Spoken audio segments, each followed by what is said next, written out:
Good evening, everyone. I now call to order today's public hearing for the town council.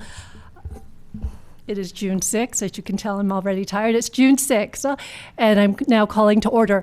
For those of you that have seats, if you could just squeeze in, it looks like we have overflow, and we have several people standing in our doorways, which unfortunately we don't want to encourage for fire access. Squeeze in, meet a friend, meet a neighbor.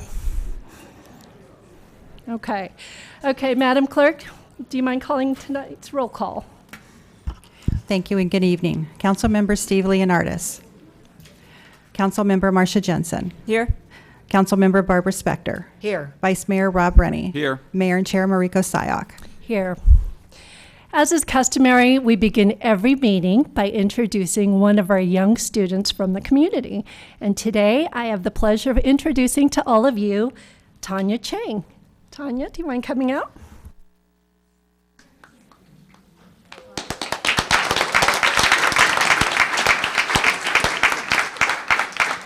Okay, so Tanya is a first grader at Dave's Avenue Elementary, and she is just so cute. I'm gonna have to bend down here. Anyway, so Tanya likes tennis. She likes soccer, swimming, math, science, and reading. And I asked her, since you are about to become a second grader, what is your most favorite part of first grade? And she said it was being with her teacher, Miss Vanessa. Is that correct? So Miss Vanessa, I hope you're watching because you have a first grader that loved your class. So I'm now handing this to her. Could you ask them to join us for the Pledge of Allegiance? Please stand.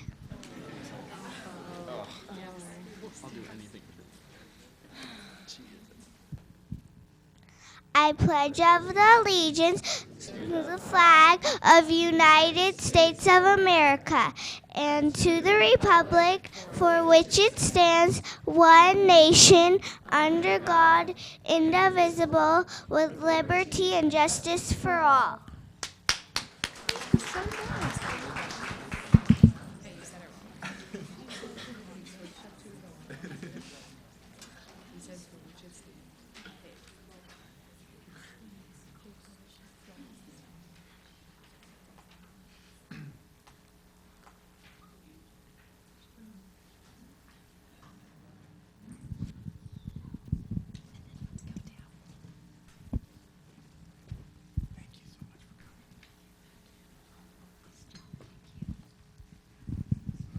So let's give her a round of applause.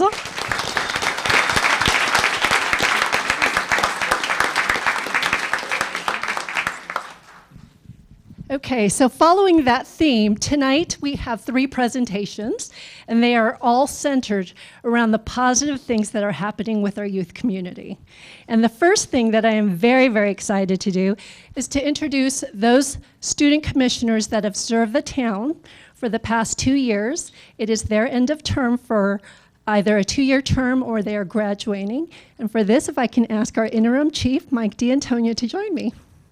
So our student commissioners participate in all our commissions, and our police department is the primary liaison, and they work closely with not only our chief, but all our other departments. And so tonight we get the special honor of thanking you for your service. Before I begin, I do have to thank Jackie Rose. Come on, stand up.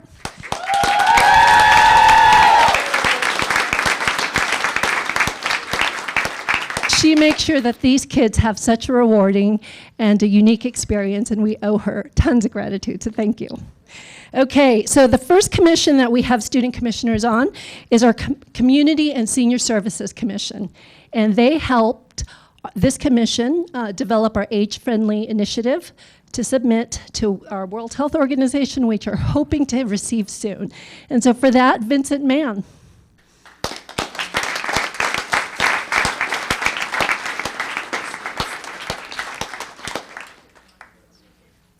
Congratulations. Thank you.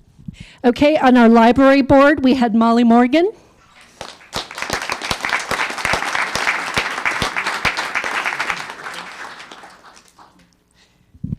Okay, and on our youth commission, Callie Grimes.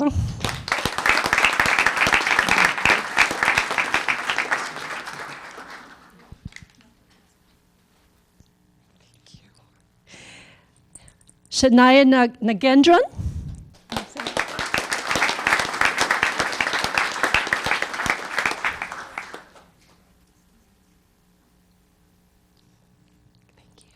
Charlotte Pla.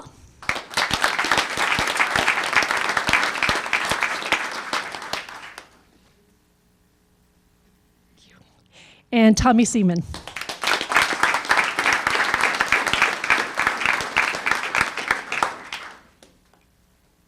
So I'm going to move out of the way. I want you guys all to take a look at these leaders in our community because they are next generation of leaders. So take an eye on these couple of students right here.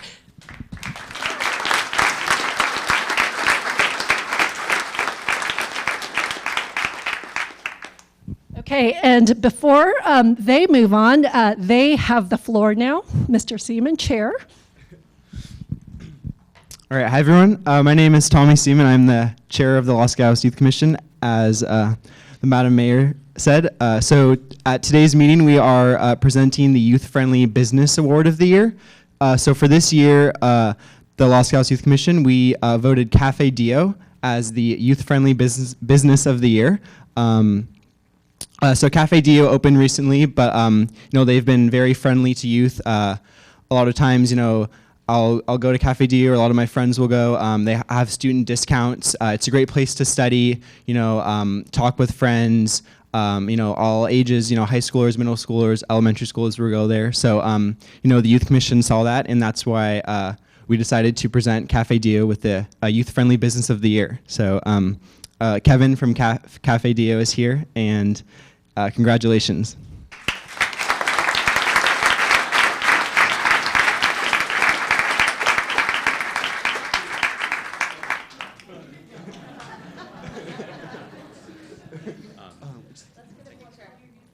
Yeah, can we get all the current youth commissioners for this year to come up and take a picture?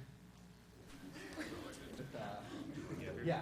All right, why don't you go just right in the center? Okay. Should we guys come to like Yeah, come on this. over here? Anyone? Would it go like this is a lot? Yeah. Sorority spot. This hurts. Yeah. Mars. Come in a little bit, Sam. And Isabella. Yeah. All right, perfect. Thank you.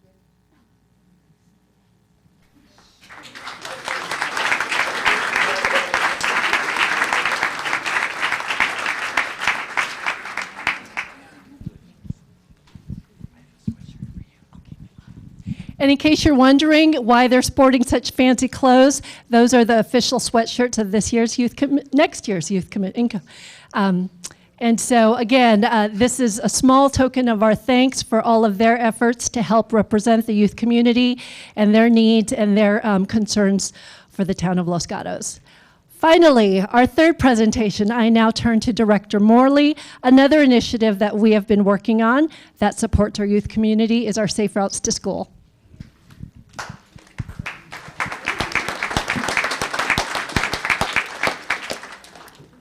Thank you very much. So Safe Routes to School has been something that's been growing in the community. I'll bring it to you in just a second, Karen. Growing in the community with a great partnership from lots of involved with the school districts, volunteers, and parents. So we thought it'd be a great opportunity to take a chance to review the last year.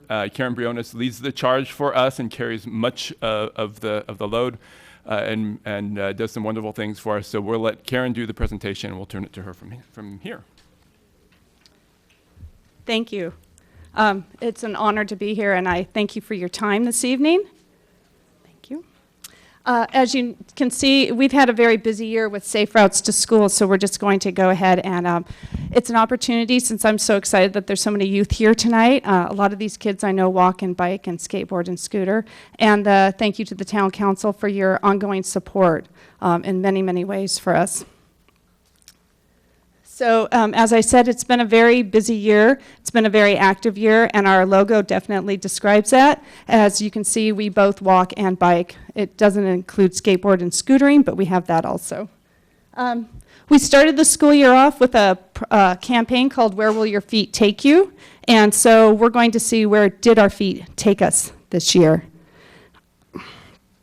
We entered the school year with our traffic study around schools that actually wrapped up at the end of last school year. And that kind of set the stage for this particular year. Thank you to the town council for supporting that and funding that. It did provide a lot of groundwork, identified projects, and activities for our children for the fall. One of the things that came out of that was the walk and roll maps. These are useful tools that our students and our families can use to find their way to school. So these were ready in the fall for us. And we also got ready by adding lots and lots of bike racks. It turns out that we added 23 bike racks across 4 different schools at Fisher, Blossom Hill, Dave's, and Los Gatos High School. These were made possible by a grant from the Bay Area Air Quality Management District. I always have to say that slow. And it provided much needed storage. And as we've looked at it this year, it's not only provided bike storage, but skateboard and scooter storage. So we kicked off the school year with a lot of you at various different school sites in town, passing out maps and stickers and greeting over 3,000 students and welcoming not only those that walked and biked and skateboarded and scootered, but also those that used carpooling to get to school. We had one school site tell us that they had so few cars through their drive-through that morning that it was just an amazing effort, and I thank you for that. That rolled us right into Walk and Bike to School Week. That's our annual effort in this fall to encourage families to walk and bike. And as you can see, those bike racks were starting to fill up, and our Fisher students also got to decorate their helmets. This was also when we kicked off our Where Will Your Feet Take You campaign, and that ran from September until Election Day. And I know I gave you an update on that before, but some people don't know this, but we collected over 9 million steps, 9,827,434 steps. That equated to about a little under 5,000 miles. That allowed us to get from Los Gatos to Washington, D.C., and about halfway back. So I would gather since Election Day, we've already made it all the way back and are probably halfway there again. But that was an amazing effort. And it was our second grade students across the district that actually turned in the most steps. Those active second graders. We do bike rodeos. This isn't like we're wrestling kids on bicycles and lassos and cowboy hats. Instead, this is where kids learn they learn safety skills and road awareness. And this was the first year that in the Los Gatos Union School District, we actually had bike rodeos at all 4 elementary schools. That includes Lexington Elementary up there in the mountains, where we don't actually advocate that they ride bicycles to school for safety reasons. But there's still valuable skills, bike helmet lessons, and other efforts that go on. So we touched over 350 kids and educated over 350 kids in bike safety. Our Fisher Middle School students are very active with our program also, and this year we trained over 65 leadership students to become helmet educators. And they go out and teach our 3rd, 4th, and 5th graders how to fit a helmet and how to properly wear a helmet and why it's important to wear a helmet. This year, the unique thing is that I had a really active group of students from the previous year who actually trained this year's students. So now we're starting to see students training students.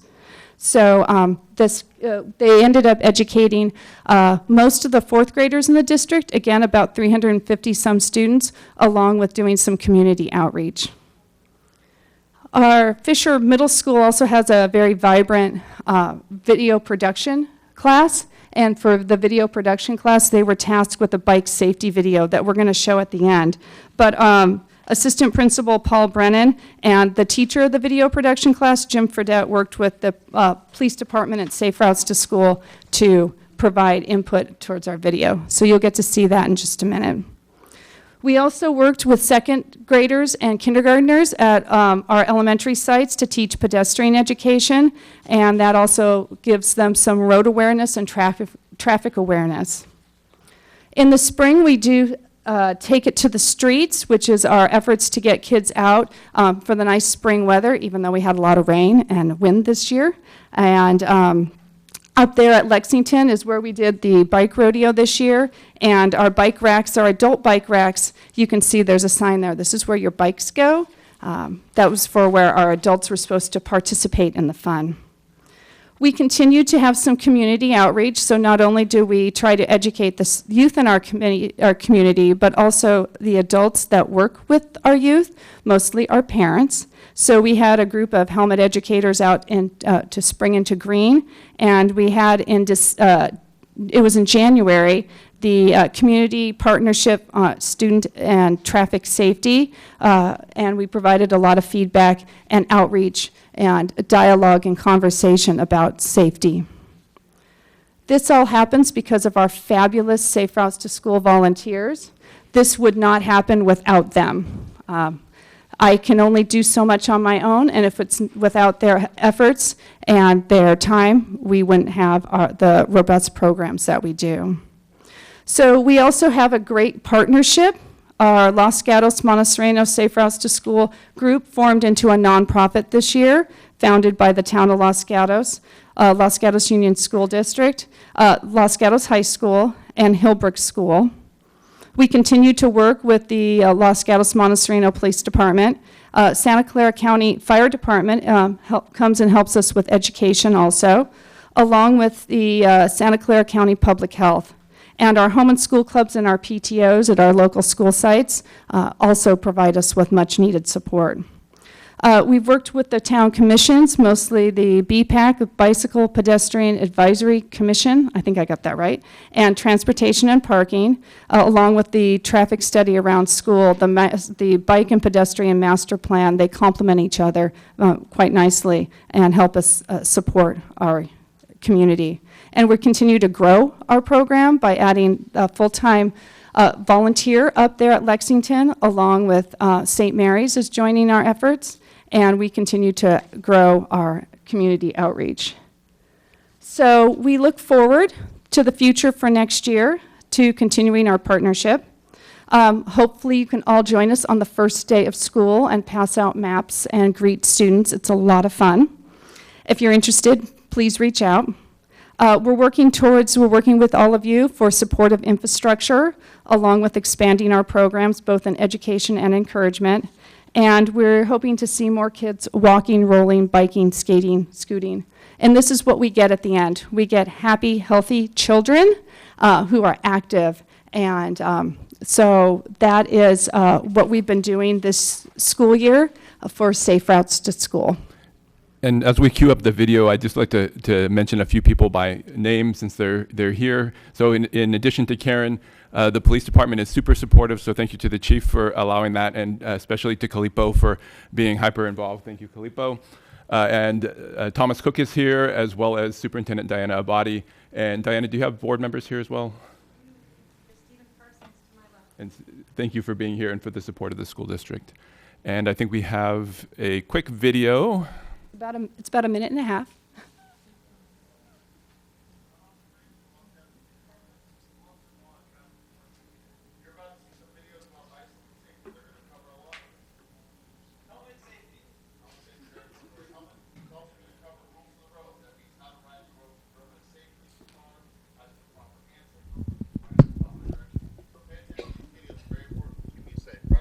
That's right. Get to school safe. Here are some bicycle safety tips that should be used to stay safe on your bike. The helmet should be snug. The helmet should be level. Make sure the helmet is low. No more than 2 fingers above the brow. When riding a bike, be sure to stay alert.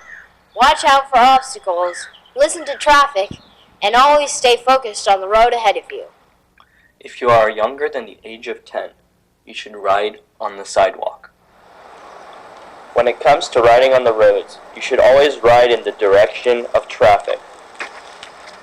Nice job, Connor. Stand on the right side of the road. Always make sure that you walk your bike across the crosswalk. And make sure you make eye contact with drivers when you walk your bike across the crosswalk, so then the drivers know. Nice job.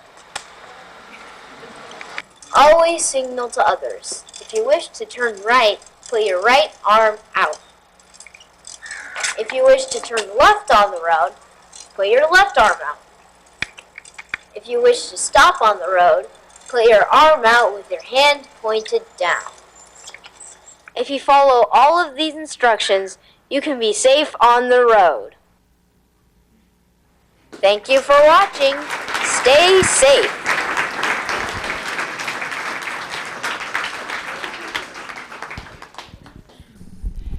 Thank you.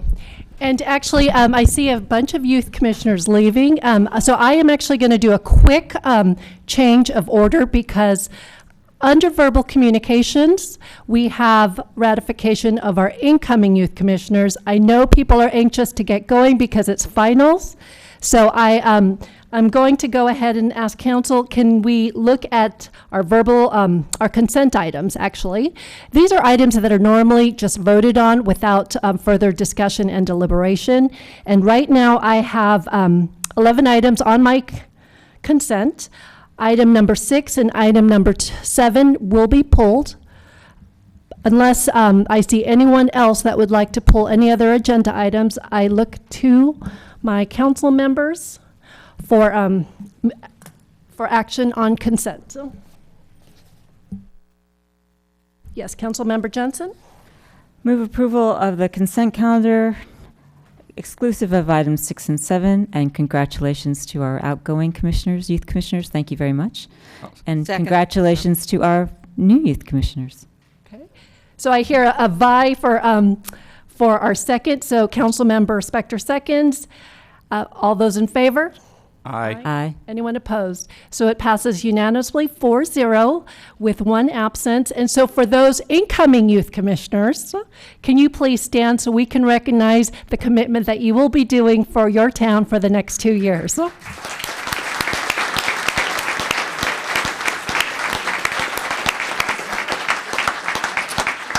Thank you very much.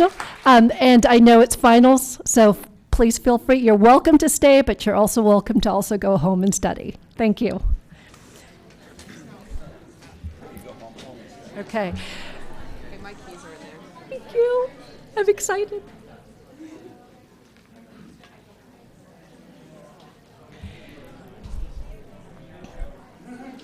I only have 9. Okay, as they file out, if I can ask people who need a seat to come forward. And actually, we will wait until.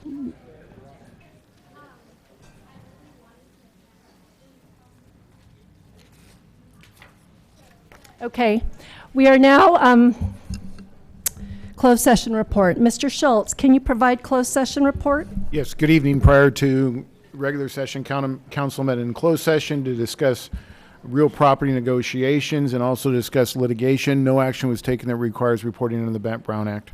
Okay, thank you. And now we move to council matters. Council matters is an opportunity for the council members to share with the other council members as well as the community work they have done on behalf of the town since our last public hearing. I'll begin with Council Member Jensen. Thank you, Madam Mayor. Since our last meeting, I, along with you, attended a policy committee meeting where we discussed various changes to town policies and agendas. Yesterday, I attended as the representative for the town of Los Gatos the General Assembly meeting for the Association of Bay Area Governments. They continue to be concentrating on the merger of the Metropolitan Transportation Commission with ABAG. My takeaways from the meeting that may be of interest to others are that ABAG considers 2 things to be its top issues in the Bay Area, and that those are the high cost of housing and increased traffic congestion. The other thing that I took away that may be of interest is that despite any consolidation between ABAG and the Metropolitan Transportation Commission, those things that are by statute given to ABAG to do remain with ABAG. So our regional housing needs assessment will continue to be done by the Association of Bay Area Governments. So despite any kind of consolidation, that is going to be the province of ABAG. So those of you that are interested in those RENA numbers, that is an ABAG job that you need to pay attention to, and our town manager is on the committee that is discussing future allocations. Thank you, Council Member. Since our last public hearing, Silicon Valley Red Cross had a volunteer recognition ceremony, and we, town manager and I met with Chamber of Commerce on which we do on a quarterly basis. West Valley Mayors and Managers meeting, that is done on a monthly basis. And the other thing of concern that has been raised several times since we last had a public hearing was increased correspondence and inquiries from counterparts outside of town regarding 2 unfortunate incidents that occurred at the high school. We are not getting involved in specifics of student conduct, but I want to just make clear tonight that even though we are not involved in specifics of that conduct, we will be working with the high school to ensure that their efforts to move forward will be done so in collaboration with our own values of inclusivity, respect, belonging, and kindness. Those are ideals that have been documented in our Inclusives Community Resolution that was passed on May 2.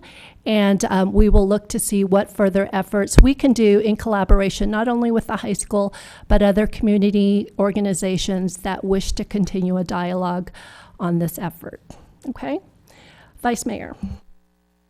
Thank you, Madam Mayor.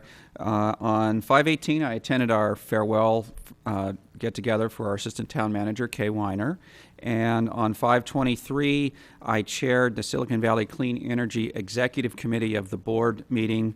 The main item discussed there was a policy change to the mix of energy sources that we'll be purchasing to meet the 100% carbon-free. That will be on next week's board meeting topic also.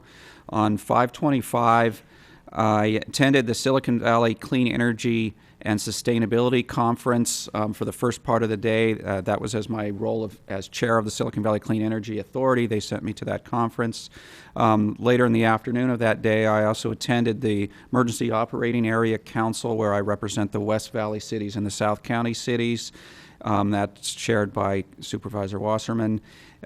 Mainly what we did was receive reports about the weather events for this winter and recovery efforts and the various ways you actually apply for federal grants and so forth when you have such events.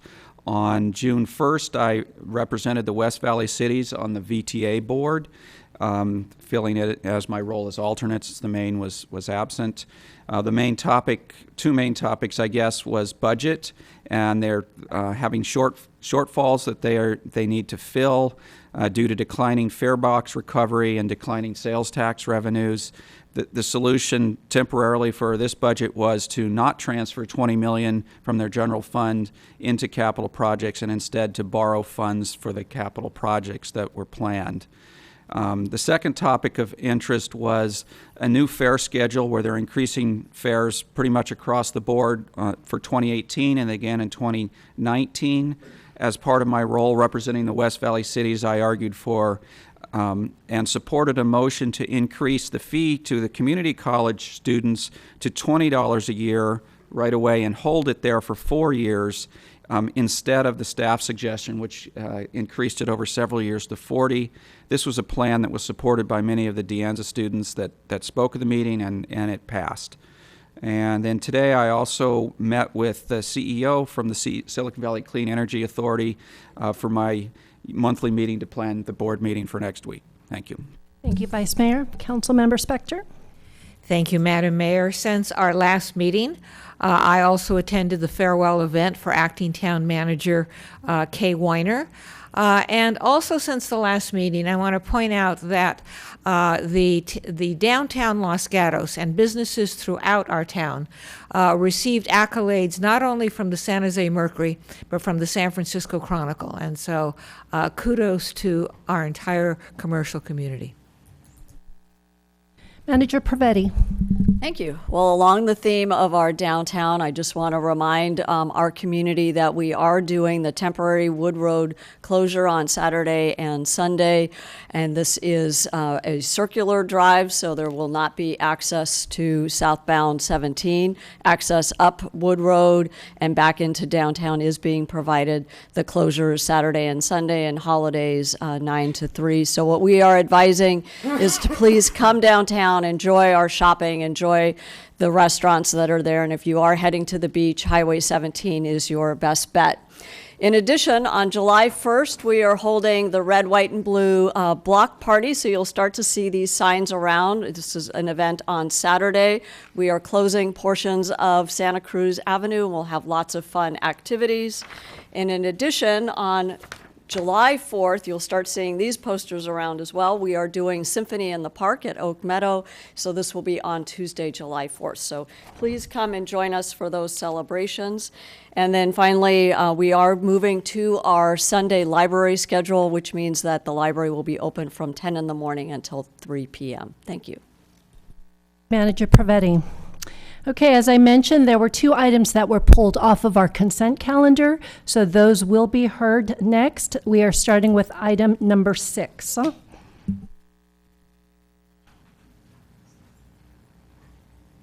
Director Conway, welcome. Welcome, Madam Mayor. The item number 6 is the formal resolution to approve the fiscal year 17-18 operating and capital budget as council as proposed and council recommended. We bring forward for approval this evening. Thank you. You're welcome. Council members, any questions? Yes, Council Member Spector. Thank you, Madam Mayor. I was the council person who requested that this item be pulled from the consent calendar. And the reason for that is the recommendation is for approval of the budget as proposed. As I stated last time we had a meeting on this item, I am concerned because of our unfunded liabilities. Our town of Los Gatos liabilities exceed our income. And as a business owner, when that happens, you need to prioritize. And for me, the prioritization of debts is to pay for our capital improvement projects, because that is something that I know is important to the community. And the other important item for me is to pay toward our unfunded liabilities. The town manager has stated that we have accounted for those unfunded liabilities by having them paid over the next few years. However, we pay for that with our operating budget, which comes in at about 1% or less of interest. We're paying for that extended payout to the state by about a 7 or 7.5% effective interest rate. And so I would like all monies that aren't being dedicated to, excess monies that aren't being dedicated to the capital improvement project or already to our pension unfunded liabilities to be paid toward our unfunded liabilities. Thank you. Any other comments, council members? Okay, since this item is pulled, people in the public are welcome to speak to it. I have no cards on it. Seeing no one moving forward, I close public testimony and look to council for further comments or a motion. Councilmember Jensen. I'd like to make a motion to adopt a resolution approving the Town of Los Gatos fiscal year FY 2017-18 operating budget as indicated in our staff report. I am sympathetic to Ms. Spector's comments. However, the town needs to provide any number of services, and we have expanded our finance committee. We are working hard on pensions. We dedicated, I believe, at least $1.9 million, if I'm not mistaken, to pension funds in our budget for this year. and we are working on capital projects, but there are other things that many members of our community want us to do.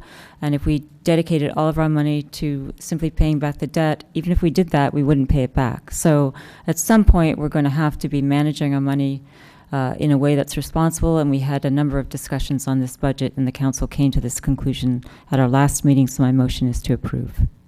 Do I have a second? Vice Mayor? I'll go ahead and second, and I agree with everything that was just said, and I'll also add to it that the reason we had excess in this budget was because savings from the Almond Grove project. In order to fund the Almond Grove project, we stopped capital projects all over the place. We pulled money out of our catastrophic reserve fund. We pulled money out of our budget stabilization reserve fund and so forth. So part of that money is essentially going back into those reserves, paying them back. So, in addition to what Councilmember Jensen said, those I think is important to get back to where we were also. And I also believe in keeping it balanced. As mentioned, we have put $1.9 million in this year. We plan to put an extra $300,000 a year as we go forward. We have a finance committee that Mr. Leonardis and I serve on that is looking at ways to better invest our money so that we can catch up on this without starving everything else in the town. So again, I'll second the motion. Councilmember Spector? Thank you, Madam Mayor. I agree with what has been said. However, of the $2.9 million that we had available from the Almond Grove, we are not simply putting all that back into either unfunded liabilities or our CIP projects, capital improvement projects. We have $600,000 that is going to a couple of funds that we have, and we have another $446,000 that is going to what has been termed general fund use one time. So I believe we have at least $600,000 and as much as $1 million that could be contributed toward the approximate $55 million that we owe for unfunded liabilities. So I will be voting against the motion. And the only other comment I'd like to add, Director Conway, as you always do, if you could make sure that these concerns are folded into your next meeting with the extended Finance Committee. I know this is something that they are aggressively pursuing, and so I look forward to options that they will consider as they can bring things forward to us. So. Yes, Mayor, this is a very important issue, and the Finance Committee is working very diligently on this, and we have a lot of great people on the committee, with a lot of great minds, and it's a problem that we will not cure this overnight, but we definitely have a game plan for the future, and I think we will meet this obligation over time. I'll call the question. All in favor? Aye. Opposed? No. So it passes 3-1 with Councilmember Spector in opposition and Councilmember Leonardis absent. We now move to item number 7 that was also pulled from consent.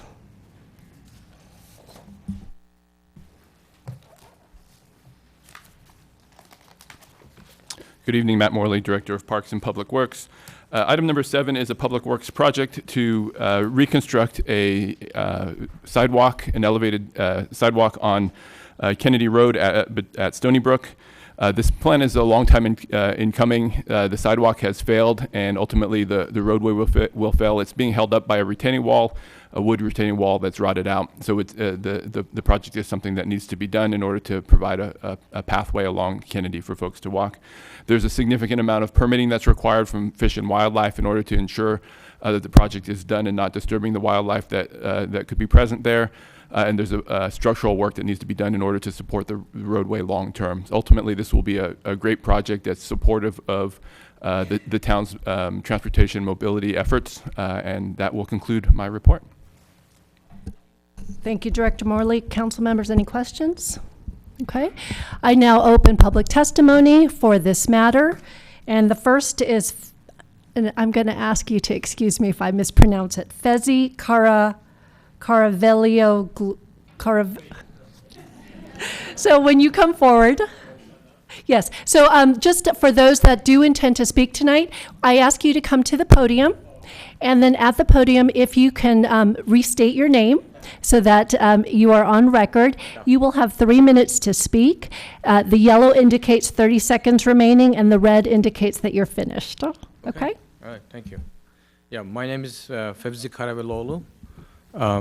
Yeah, so I live on Kennedy Road, and we've lived there since 2012, and I have two girls. They attend the Blossom Hill School. They're 7 and 9, and so I encourage them to walk or bike to school every day.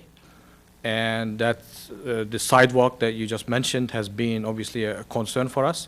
It's quite dangerous, let alone biking or scooting or just walking there is quite precarious. So, every time I walk there myself, I'm kind of concerned. If I was to lose balance or attention for a moment, I could find myself in the creek.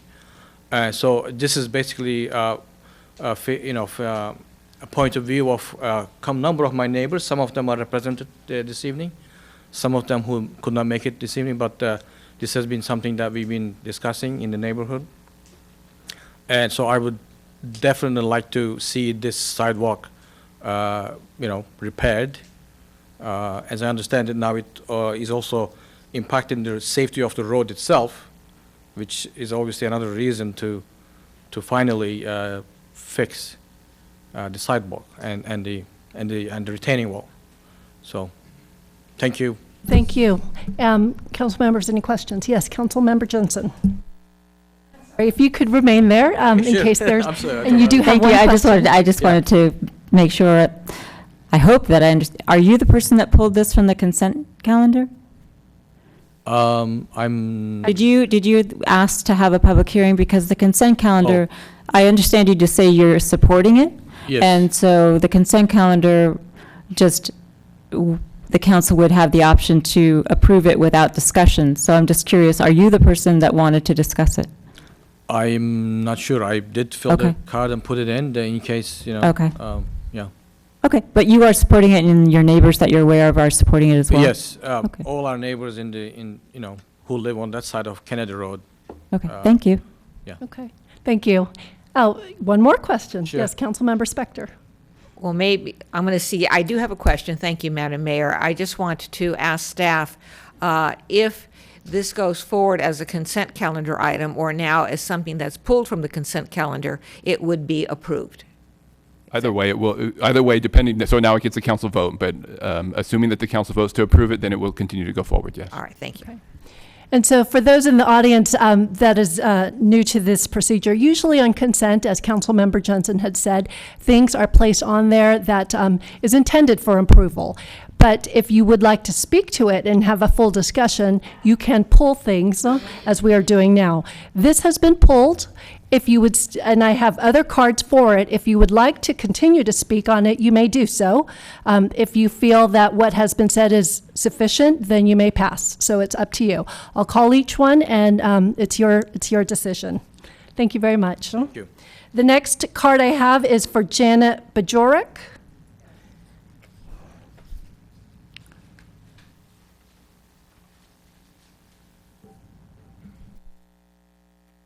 I think we misunderstood. We felt that we wanted to be here in case there was some discussion that we needed to present our point of view. But if you would like us to speak before the approval, or we don't know whether we need to speak or not if it's going to be approved. Without predicting how the other council members will vote, usually it is intended for approval. But because it has been pulled and I have cards, you're there and you have 3 minutes to speak. But again, it's up to you. Okay, well, I'm here. I moved into the community in 1981. At that point, there was no sidewalk on Kennedy Road around this blind curve. And I didn't want my children walking to school on that unsafe road. And at that point, we organized in our community and got the town to put in a walkway.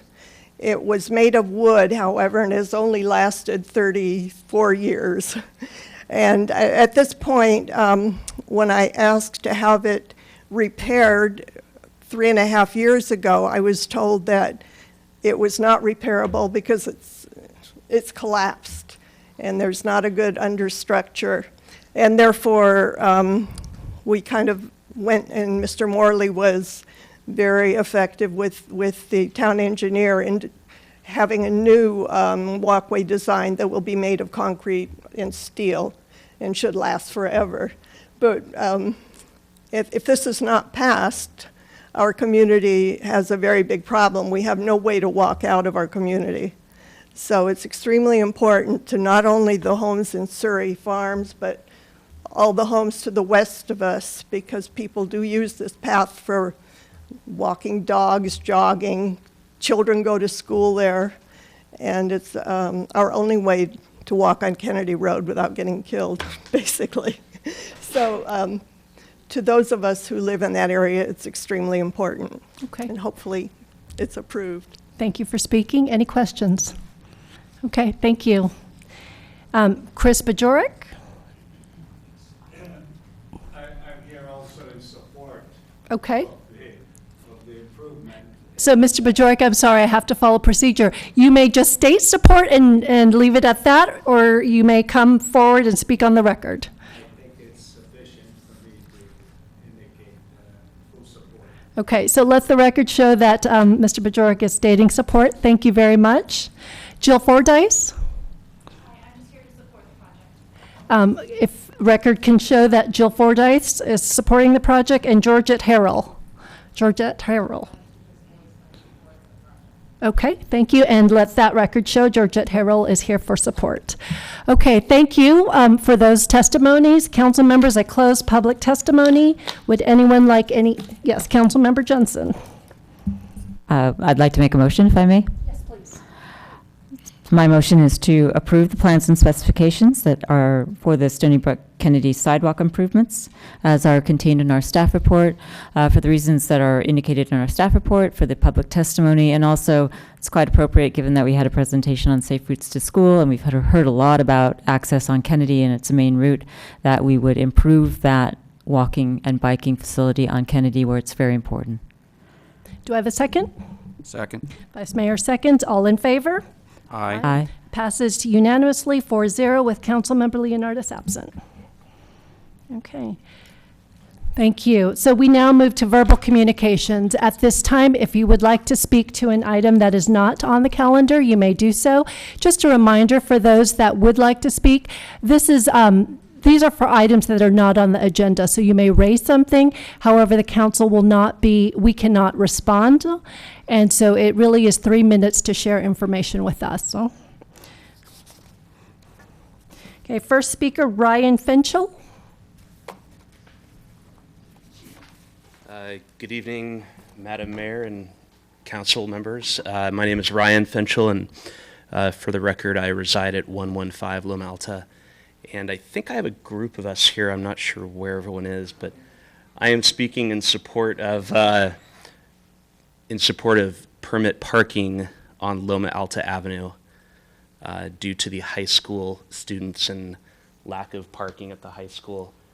We are like the last island in our area that doesn't have permit parking. And for the first year, I was fine with it, but the second year, it's kind of wearing on me for 9 months. Very difficult to get out of our driveway and difficult for friends to come over as guests. And it's kind of a raceway in the morning and unsafe for all the school children that are walking to school and riding their bikes. So I will be one of hopefully many in support of permit parking on Loma Alta Avenue. Thank you. Thank you. Rod Teague.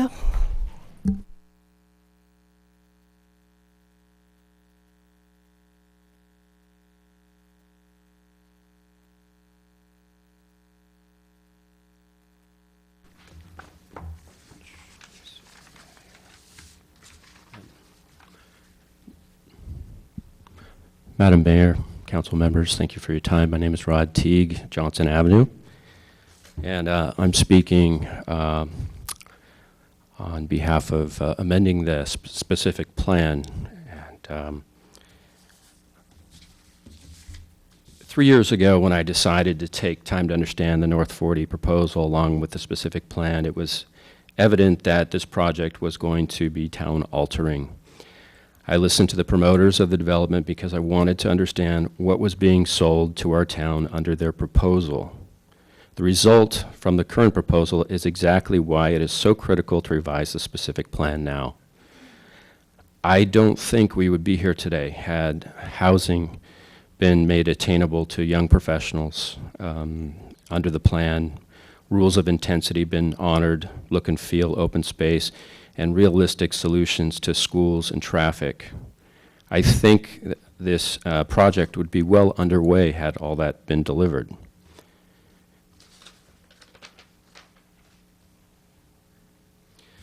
This is a web page off of the developer website, and I'm just going to read a few things off here. Surrounded by beautiful parks and community gardens, improvement plans to solve several of the town's existing transportation deficiencies, which sounds like traffic will even be made better than it is today. Geared toward singles, young couples, and seniors. New student impacts on local schools will be minimal. Meet our community's needs without constructing large homes that could bring families and additional school impacts. On the major topic of housing and ABAG, to put things in perspective, I did a little pro forma on affordability.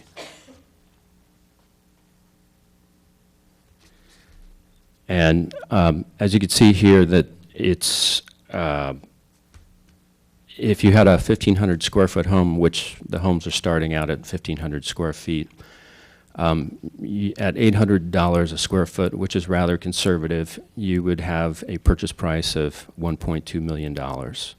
So if you were a young professional and you happen to have $240,000 on hand to put a down payment, you're still going to end up with a monthly housing debt of $6,400. And if you were to calculate a 40% housing ratio, you would have to make close to $200,000 to support that. So it's just not realistic. I think we're here today because of the proverbial bait and switch. You say you're going to do one thing, and then you deliver another. Thank you, Mr. Teague. Thank you. Any questions? Councilmember Jensen? It's not really a question for Mr. Teague, it's a question for Mr. Schultz. Can I ask that? Sure, and then Mr. Teague, thank you. Mr. Schultz, I'm just curious if you would let me know and the members of the audience who are interested in this know the status of the litigation on the North 40? So the current status is that we've had oral argument was done at the end of March, and the judge took it under submission, and he has 90 days to render a decision. So that decision is due by the end of June. So in a couple more weeks, we'll get a final decision from the Superior Court from the judge. And whatever that decision is could affect whatever action the town may or may not take with respect to amending the specific plan? That's correct. Okay, thank you. Next speaker, Tom Timo.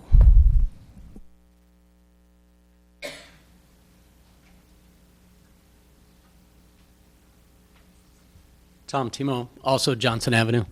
Started Town Not City with Rod a couple years ago. As we just were informed, we'll hear about the North 40 decision soon.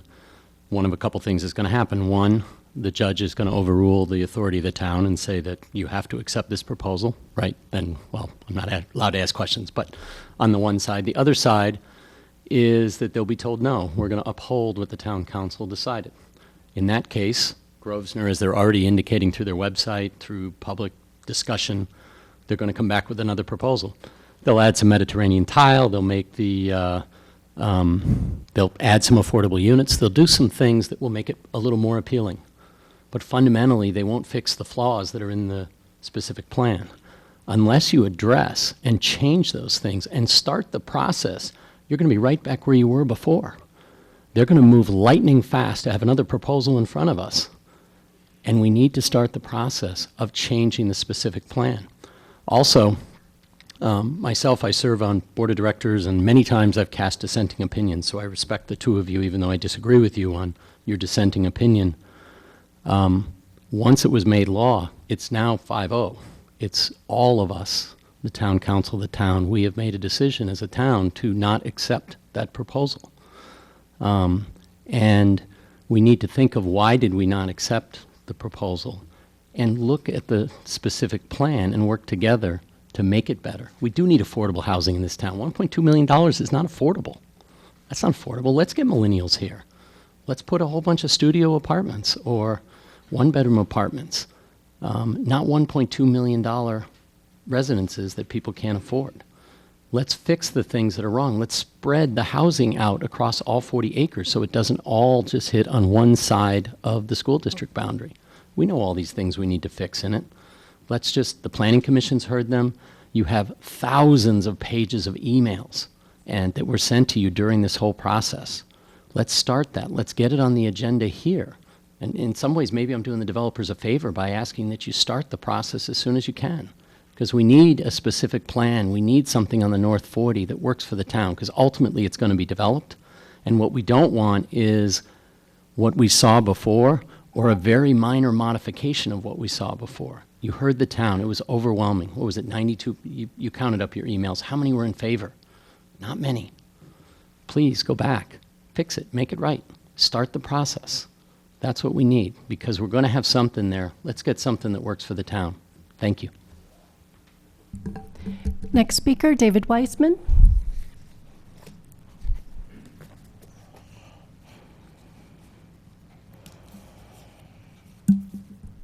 David Weissman. So as we've heard, in a couple weeks we could have a decision. And I think no matter which way it goes, this town is vulnerable, whether it goes for us or against us. A lot of people have already put in a lot of effort on revising the specific plan, and then it just sort of petered out.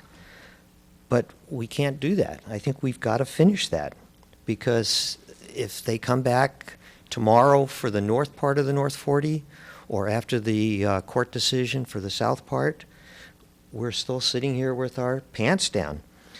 I know staff is busy, but the developers are still getting their projects through this town. And I ask this council to direct staff to prioritize finishing up the specific plan that many discussions have already, many hours have already addressed for the North 40. Any questions? Actually, I do have a question. Ms. Pravetti, can you just confirm that the specific plan for the North 40 is still a priority on our work plan for the year? It is. Back in January, Council held a priority setting session and recognized that the North 40 is important to our community and that we need to finish the proposed amendments to the specific plan. Council also directed that we move forward with some lower hanging fruit, some other policy matters such as the cellar basement, hillside visibility, hillside fences, and so those items are moving forward. We are poised to bring the North 40 specific plan amendments to Council for consideration in August, again pending the judge's decision and what would be appropriate at that time. Thank you. Next speaker, Ken Aaron.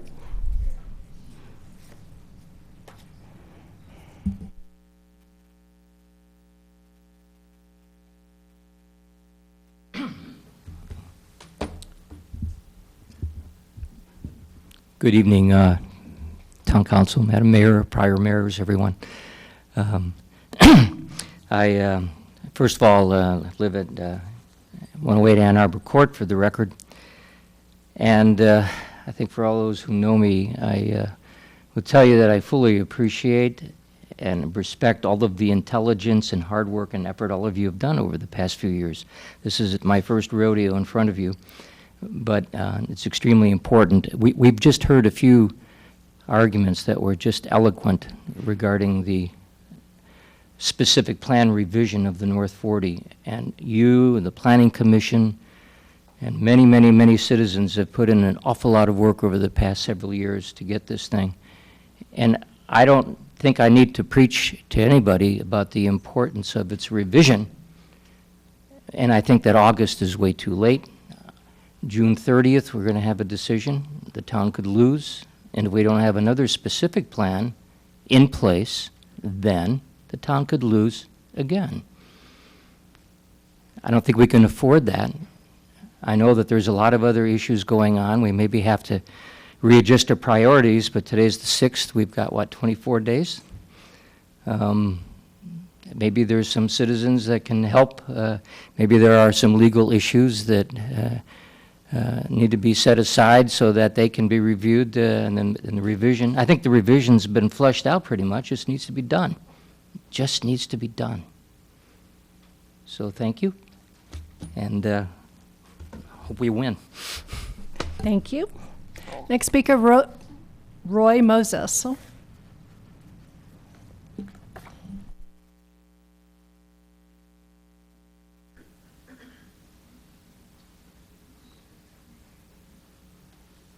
Good evening, Mayor and council members.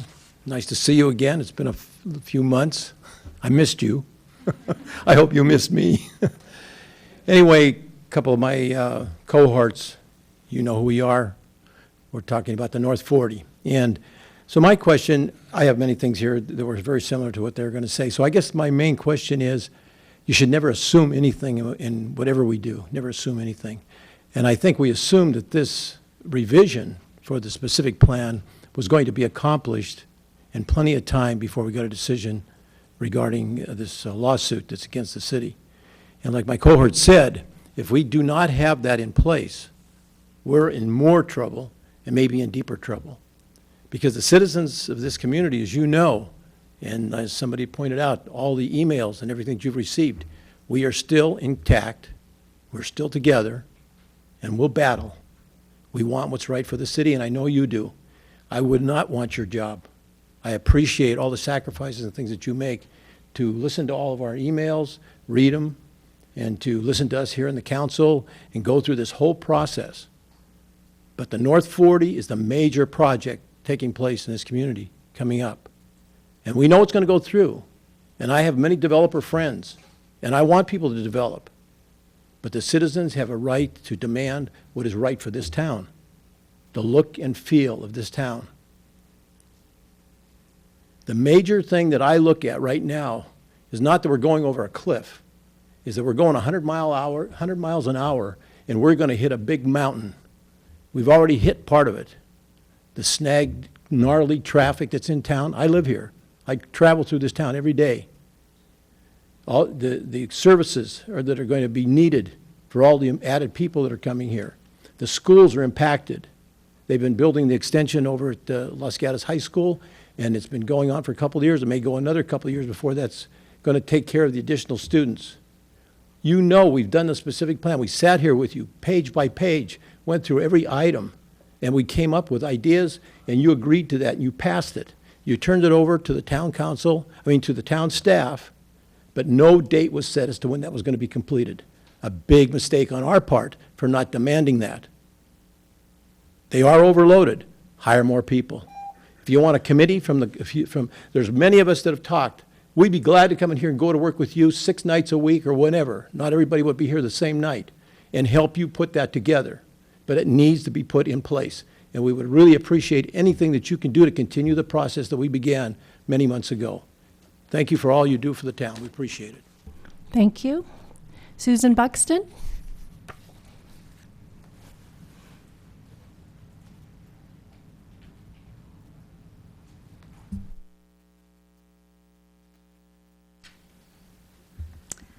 Good evening. My name is Susan Buxton, and I live on Robin Way in Los Gatos, and I too want to speak to the specific plan for the North 40. In September 2016, after denying the North 40 application, the Town Council voted to consider amendments to the specific plan. So this was initiated by Council in September. Through public input and council discussion, council produced a document suggesting 36 potential amendments organized into 6 separate categories. These suggestions were meant to clarify and augment the plan, not rewrite it. In October, the council's document was considered point by point by the General Plan Committee. A compilation of their recommendations and comments was sent to Planning Commission for their consideration. In January, Planning Commission also used your original list created by Council in their discussion and voted to forward their comments and recommendations to Town Council. And that's when everything stopped. No summation of the Planning Commission's suggestions were created. The council did not request them or agendize a meeting to consider them. And now, almost 8 months later, nothing has been done to the specific plan. So why does this matter? Well, as we have said, because now it stands that any submission will be considered under the original specific plan.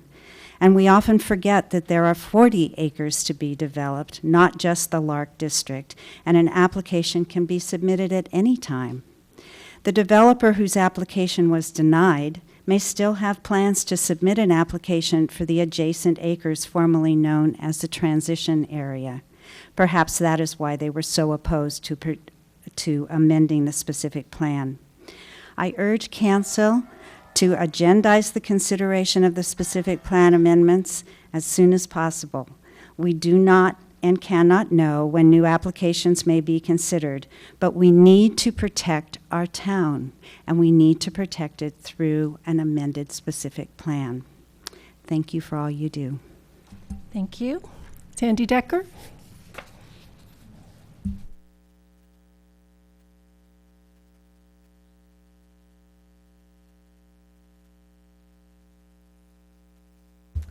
Sandy Decker, 45 Glen Ridge. For 3 years, hundreds of us fought for a community-serving project on the North 40, the largest tract of undeveloped land in Los Gatos at Lark and Los Gatos Boulevard. Council supported the community and denied the Grosvenor project in September of 2016, which consisted of 320 housing units and 66,000 square feet of retail and commercial. Obviously, the developer sued immediately. We went to work as fast as we could to amend the specific plan to make sure if we won the court case or the judge asked for project modifications, we would have a new agendaed specific plan in place that would require the unmet needs of Los Gatos be met. Based on community input, Town Council produced a comprehensive list of suggested amendments. These suggestions were discussed by the General Plan Committee and forwarded and addressed by the Planning Commission in January 2017. We have recently been made aware that the Planning Commission recommendations were never compiled, never sent to Council, so the protections that we fought for will not be in place when needed when that decision comes down. August is too late. We'll have a decision by the end of this month. This month is June, and today is June 6th. Needless to say, we are so disappointed, basically appalled, that after all this work, we are now as vulnerable as we were 3 years ago. Without an amended specific plan, we have no protection against another developer or Grosvenor who may come back with another project that supports his profit rather than the people of Los Gatos. I am sorry if you can't speak tonight, but we as a community need to know what can be done, and especially, Mr. Schultz, what we do if a decision comes down, maybe not the end of this month, but tomorrow. Do we have any hope of any protections? Okay. Thank you, Ms. Decker. Next speaker, Jennifer Liebthal.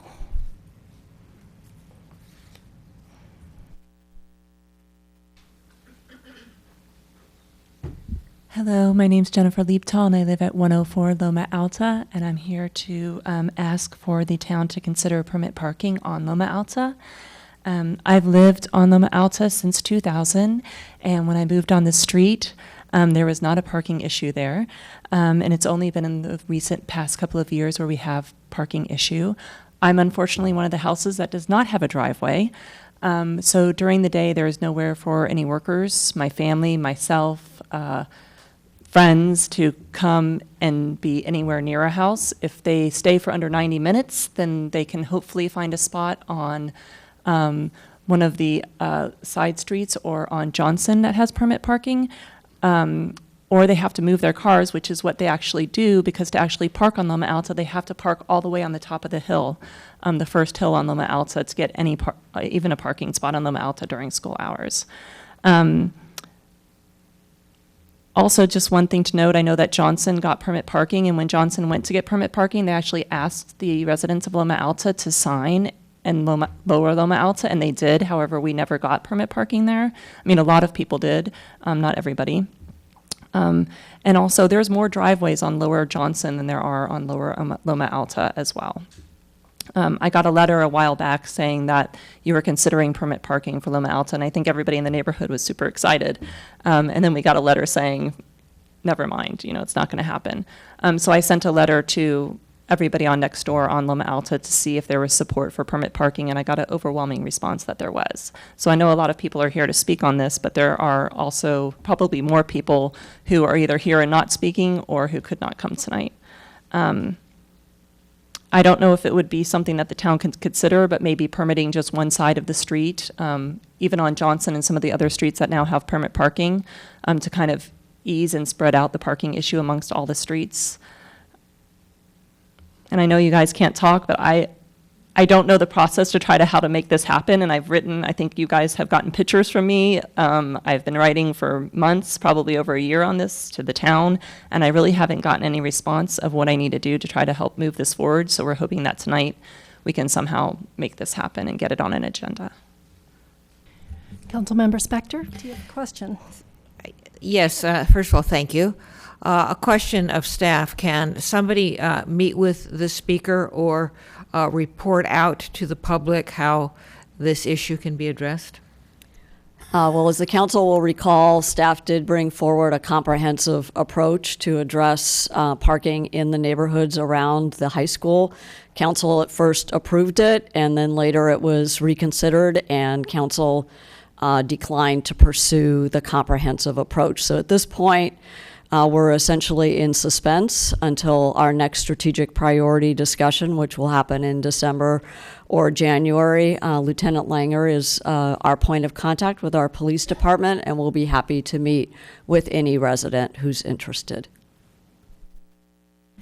Okay. Alan Liebtal?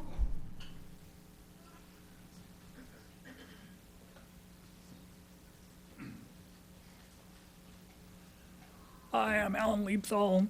I just wanted to quickly also put my support behind permit parking on Loma Alta. I've lived there for 20 years. It really hasn't been an issue until like the last year or two where it's really gotten pretty bad. So until a better long-term solution can be found, I hope you'll consider the permit parking. Thanks. Thank you. Ken Kubon?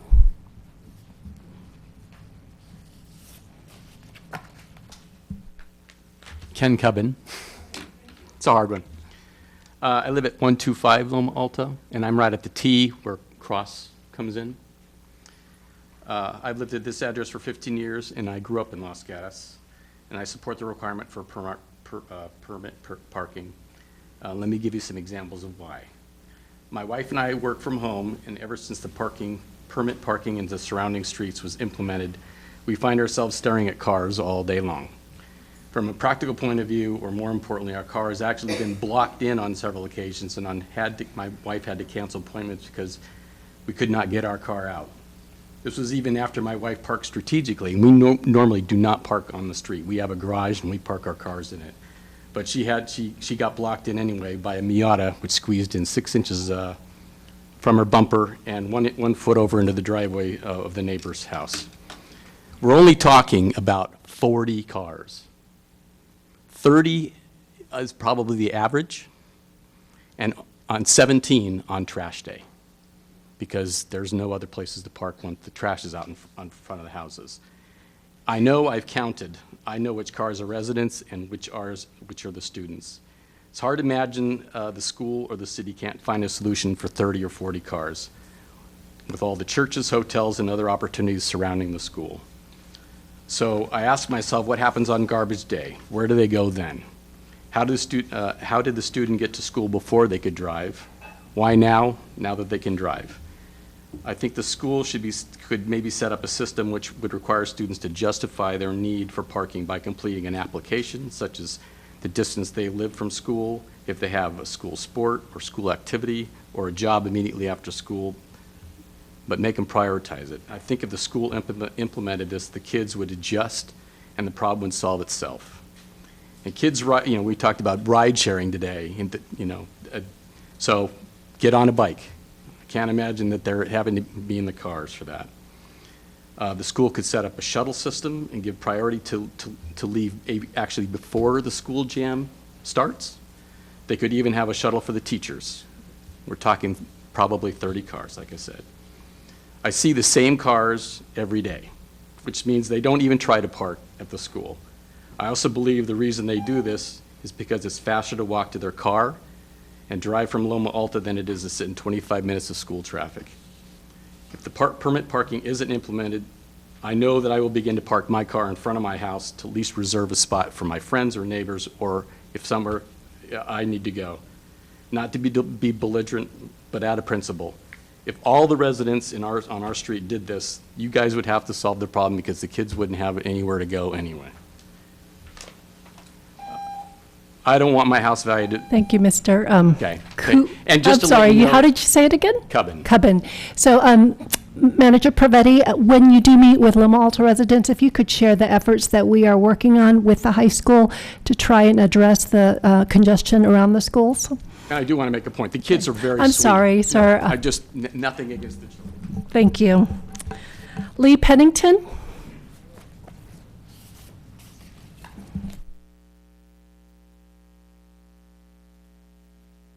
I'm Lee Pennington, and I live at 135 Cali Margarita, and I've lived in Los Gatos since 1972. So, and I thank you all, for the great work that you guys do. I'm kind of going off on the traffic thing. So what I'm going to talk about is traffic, its impact on further development, and the existing businesses.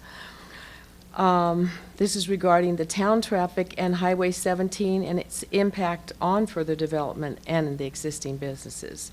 This happened twice in May. On approximately Saturday, May the 20th, we were headed to Testarossa to meet family members. We were stopped in gridlock traffic. There'd been an accident southbound on 17 blocking the road. We didn't know that at the time. It was all backed up from Maine, and we were going anyway. After many stops and starts, it took 45 minutes to arrive 4 miles from our house. On approximately Sunday, May 28th, we headed towards the Los Gatos Farmers Market, again bumper to bumper. Gave up and went to the Campbell Farmers Market. So there's other things that are usually more important to me, that I care a lot about, but suddenly I know how much I love this town, and we got a problem. Number one, I'm very happy that you are blocking 17 now on the weekends. It is obviously helping. But 17 traffic is not going to go away. It's here to stay. We are the funnel for beach traffic. We are the funnel. The funnel is blocked up because we have more and more people in the Bay Area, and more people want to go to the beach. It's stuck there. That impacts our town. We have to look at that all the time. Los Gatos, it's not going to change. There's 3 million people. There's 7 million people in the greater Bay Area, and there's 3 million people that are coming across that hill. I think the next place is up, on Half Moon Bay, and there's one south that you can get over. So we must work smarter at the whole, looking at the whole area. And if it was my move, it would say moratorium for the town of Los Gatos on new developments and until the existing traffic issue is solved. And again, it's not going to be solved in 5 years, till 5 years, because 17 until they have mass transit, and it's not going to happen. It's going to be there. Is it over? Is it time? Okay, I got the yellow light. One more thing. So I would say that the traffic on 17 is causing extenuating and sometimes catastrophic issues for our town. We need to request the state or the feds or whoever is insisting that we build all this low-income housing, that we have to be excused from that right now, and that case has to be built, I suppose by Mr. Schultz. I don't know, but I would help with any of that. Thank you. Ms. Pennington, you have a question. Oh, okay. Councilmember Jensen. I'm sorry, you may have stated it when you first got up, but what's your address, or at least what street do you live in? 135 Cali Margarita. You did say it, thank you. Mm-hmm. Okay. The other end of town. Okay, thank you very much. So we now move to item number 12. That concludes verbal communications, and we begin our other business.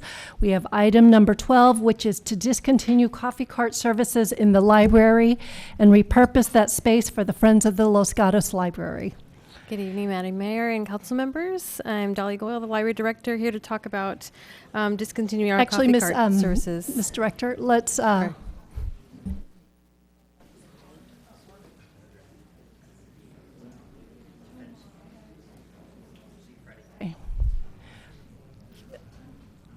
Okay, thank you.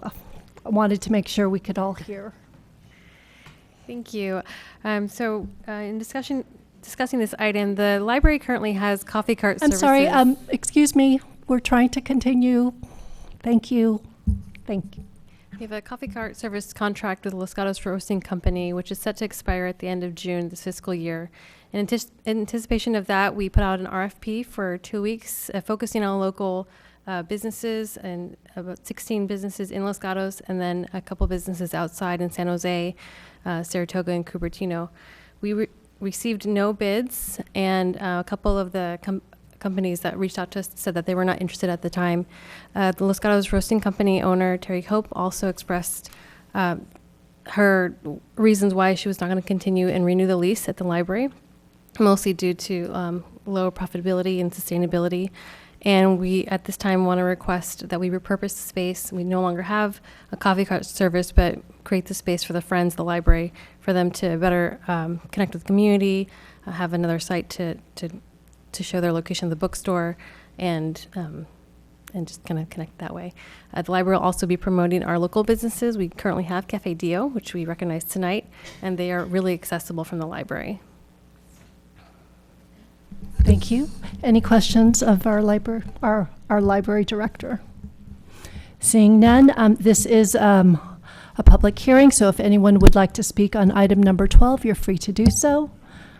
Okay. Seeing none, I look back to the council members for any questions, comments, and/or a motion. Councilmember Johnson.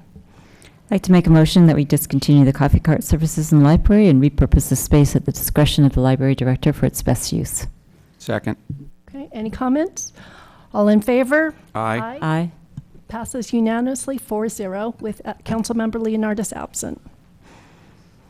Okay, we now move to item 13, which is 681 Blossom Hill Road, Suite 100.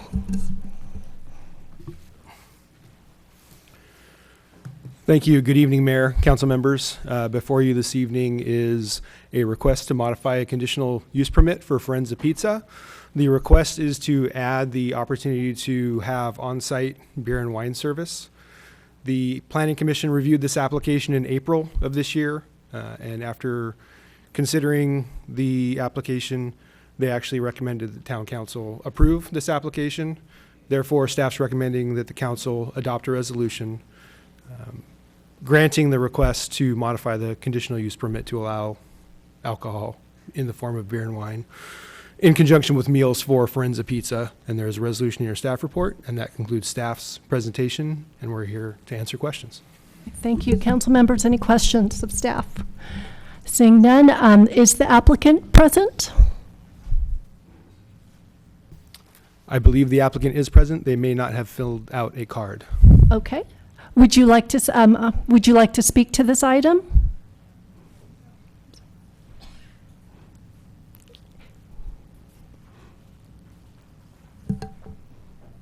Good evening. My name is Ling Holland. I'm the owner of Firenze Pizza. We have been open for over 7 months, and we have numerous requests for beer and wine from our customers. And we are telling them that we don't have, the only beer we have is root beer. So we have to come up with something better than that. So hopefully you would approve of our permit. I'm here to answer any questions that you may have. Thank you very much for your kind consideration. Thank you. Council members, any questions of the applicant? Okay, thank you. I have no cards on this item. So seeing no one moving forward, I am going to close public hearing, and I look to council members for questions, comments, and/or a motion. Councilmember Jensen. Thank you, by the way. Why not? I make a motion that we adopt a resolution that's contained in attachment 3 of our staff report to modify the existing conditional use permit for 681 Blossom Hill Road and allow them to serve beer and wine with their pizza as God intended. Second. Okay. Okay, I will call the question. All in favor? Aye. Anyone opposed? Passes unanimously, 4-0 with Councilmember Leonardis absent. I'm trying very hard not to laugh. We are now at item number 14, 106 East Main Street, Architecture and Site Application S17-13. We have a new planner with us tonight. Welcome to the council meeting. Thank you, Madam Mayor and council members. For your consideration tonight is a request to construct a 600 square foot canopy over an existing patio at 106 East Main Street. The tenant, the Los Gatos New Museum, requests the canopy in order to create an outdoor space for use by the museum. Staff recommends that the town council adopt a resolution approving the request, subject to the conditions of approval included in the attachment 3 of the staff report and the development plans. That concludes staff's presentation, and I'm happy to answer any questions you may have. Okay, thank you. Council members, any questions? Yes. I have a couple, Yes, if I may. feel free. I guess it's directed to Mr. Schultz. I'm curious about the procedural status that we are in as we consider this, because if I look at the minutes from our last meeting, the motion that ultimately succeeded did not specifically take action on the appeal. It did not grant or deny. I don't think it granted or denied the appeal. It used the word new information. And then in our staff report, we've got the appeal language again. Councilmember, we're still I on wrong? the new MU. Oh, I'm sorry. I've skipped ahead. Okay, Yes. sorry. Okay, now my question on NUMU was, excuse me, I'm curious why it didn't go to Planning Commission, or did it and I missed it? No, this did not go to Planning Commission. So in the review of the lease, where it clearly stated that any signs had to come to town council for approval, we extrapolated that if a sign would need to come to town council, then certainly a canopy would need to come to town council. Okay, thank you. Council members, any further questions? Sorry about that. I have 2 cards on this matter. Maureen, I'm sorry, I'm going to mispronounce it. Is it Capon? Capon Javi. Would you have a card? Would you like to speak to this?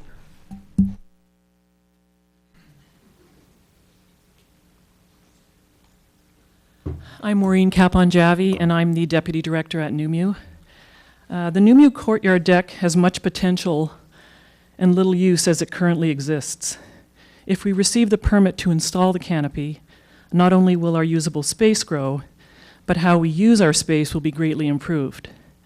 Since the courtyard is our direct link to the outside community, we intend to use this space to hold community events and activities that, due to the nature of our exhibit restrictions, we cannot currently host. The renovation of the space would also allow us to create a facility rental line item in our earned income category. An enclosed outdoor space can accommodate food and beverage service that we cannot do inside the exhibit space. Facility rentals would provide necessary income for the museum, furthering our goal to be sustainable for the long term, and help meet a demand the community has for affordable space to hold events. Thanks for your time and consideration.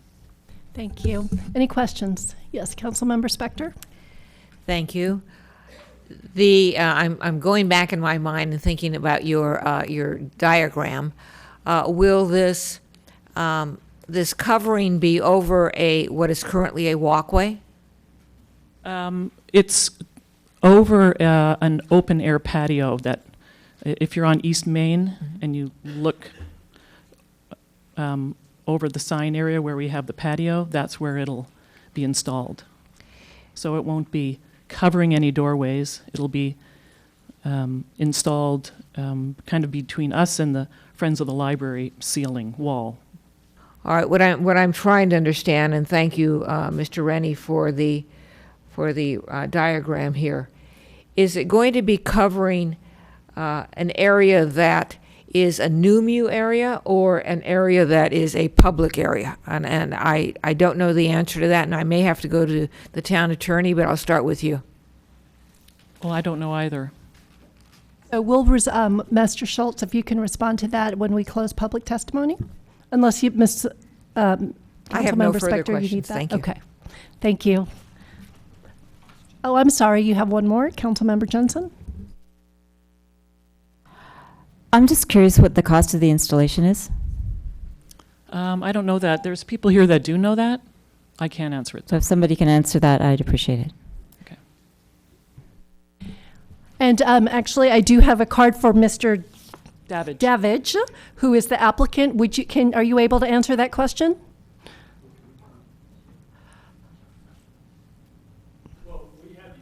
Actually, if we can do this procedurally. So if there's no further questions of Ms. Kapanjavi, I will allow her to sit down. And then Mr. Davidge, if you can come speak and answer the question. I'm a little confused. Procedure-wise, I thought you had the applicant come up first. I'm sorry, I didn't have your card, so. I didn't know I needed to put a card in as our architect and applicant. We were Okay, here. so as the applicant, please come forward, and as a team, you have cumulative 10 minutes.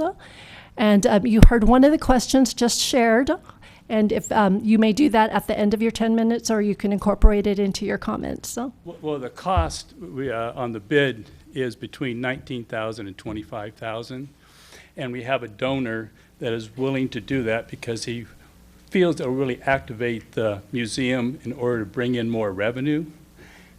But the little catch is we're trying to have it before June 30th, the donation that he's willing to give. And the cost in the bid I just got, it was revised today, where it's about $23,000. So. Hi.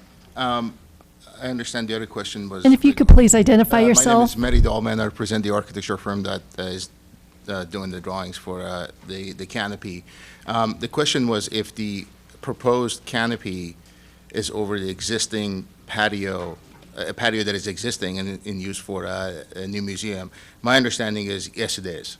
So unless there's contradicting information, our understanding is that the patio does belong to a new museum and their use. So it's not a new patio, it's an existing patio. So if that answers the question. It was actually Councilmember Spector's question, but I think her question was, is that a public space or a private space that is in control of the museum? If I'm not mistaken, when we evaluated it, that it's a space that the museum has control over in our lease. And in our negotiation with the town, in the original in the lease, they said if we wanted to enclose part of that patio, we'd have to go to the town council.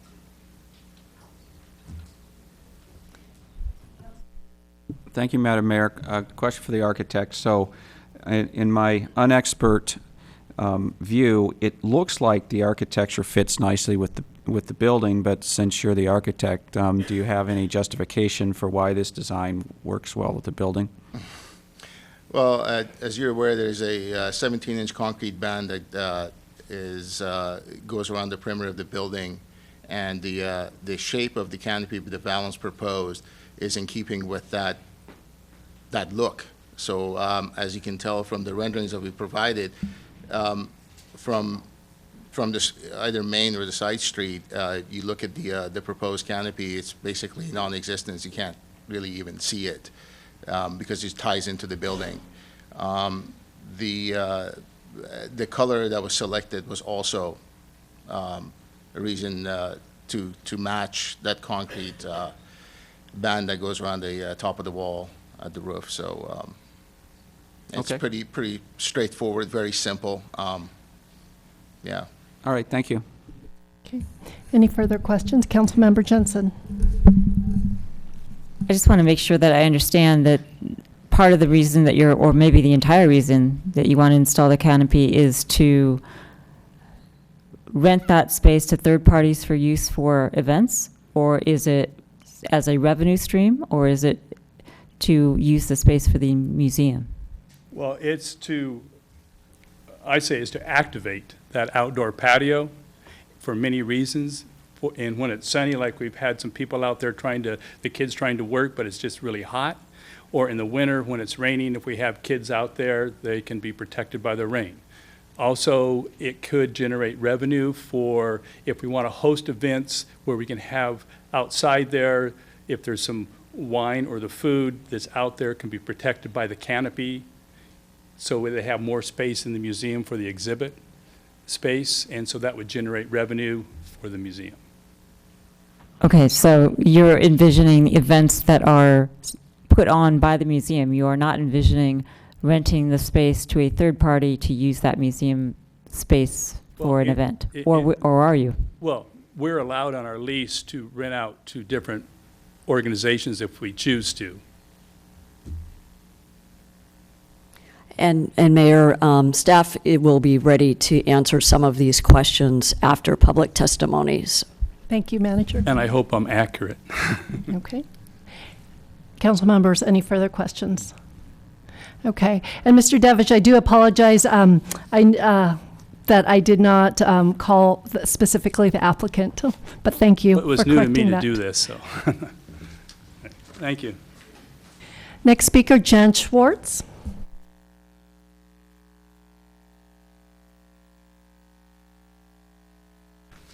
I'm Jan Schwartz, and I'm a member of NUMU, and I'm here to urge you to please accept the canopy. I think it will be a great resource for the museum. We are very limited in space, and we really can't bring food and drink into the exhibit areas because it might damage the artwork. We do have a donor, as was mentioned, who feels that this is important for us and is willing to give a grant if we have approval. And the mission of the museum is to engage the community of Los Gatos and beyond, and to provide a resource for education and art and history. And this patio, enabling us to bring more people in, will enable us to be a better resource to the community. Thank you. Any questions? Seeing none. Thank you. And Mr. Davidge, so procedurally, the applicant at the end of public testimony gets 5 minutes for closing or rebuttal. Would you like to utilize that? No, thanks. Okay, thank you. Council, so I close public testimony. I look to council for questions of staff, any comments and or a motion. Councilmember Johnson.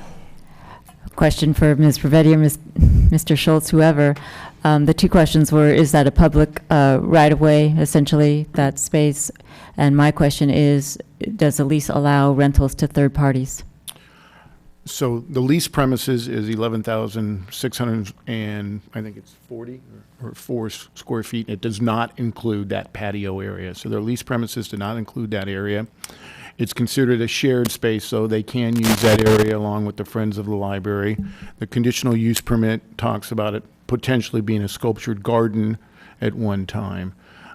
So it's not part of their lease premises and is considered more shared space between the tenants or the town to use, just as the Civic Center is.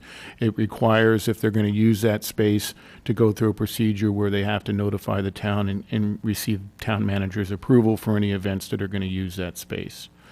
And then the other question is related to the rental or leasing to a third party. So there are certain requirements. They are allowed to rent their lease space, but it is silent as to whether they can rent out that shared space. So it is silent on that issue and isn't discussed, and something I think that the town council needs to discuss as a policy decision on whether that is allowed or not. Further question? A follow-up? Yes. And then I'm just wondering, as a procedural matter, since we haven't, the question of is that shared space or is that museum space, is leased space, if it's leased space, what are the obligations under the lease? And you've told us it's not. So if we were to allow a canopy to go over that essentially creates a space for the museum, are we sort of putting the cart before the horse? Well, not necessarily, because if you feel that the awning fits in with the decor of the Civic Center and would be an added attraction, and then you could approve that, and it could still be held that they can't use that space for rental space. It could just be used as their shared space between themselves and Friends of Library. That would still have to be worked out. So the issue of an awning is it's a tenant that wants to, just as a sign is required, or another wants to do something to that area. But right now, no, we would still have to resolve the issue of whether that space can be used for rental purposes.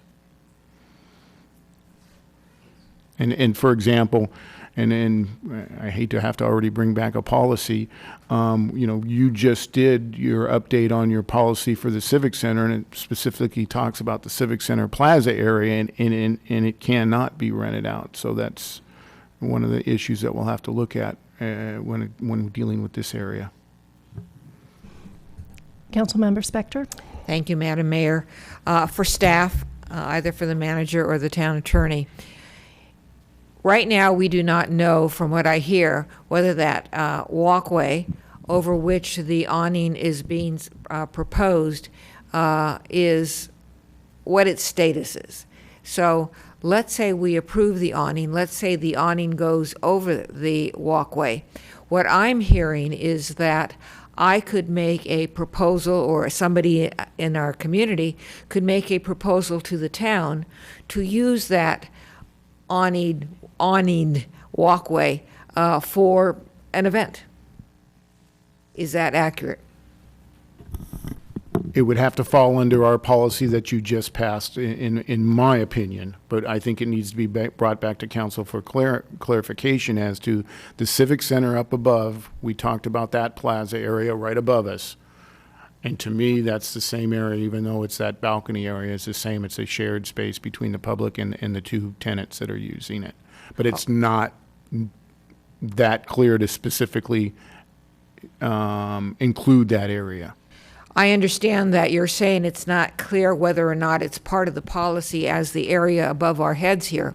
But if the walkway is not part of NUMU's leasehold, and NUMU takes the responsibility of raising funds and constructing that awning may be over a walkway that does not necessarily belong to NUMU, but that other members of the community could use. That's correct.